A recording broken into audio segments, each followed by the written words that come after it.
A 9 hetes szibériai kistigris most még csak 8 kiló, gondozói könnyen elbírnak vele. Egy-két év múlva azonban már 300 kilogrammot is nyomhat. Anyja nem nevelte, így az eddig is emberek között élő állat játékosságával hamar belopta magát veszprémi gondozói szívébe. Ketrecéből ma ki is engedték az állatot, aki azonnal megcsodálta a vadaspark majmait. A tigrist azért hozták Németországból, mert az itt élő Natasa már a nagymacskáknál idősnek számító 20. életévét is betöltötte, és a vadaspark dolgozói szeretnének egy fiatal tigris csapatot összeállítani. Ennek a csapatnak az első tagja a hím kis tigris, akit mielőbb szeretnének nőstényekkel is meglepni.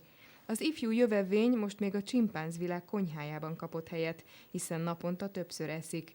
A látogatók azonban már láthatják hétvégente délután 2 és fél 3 között.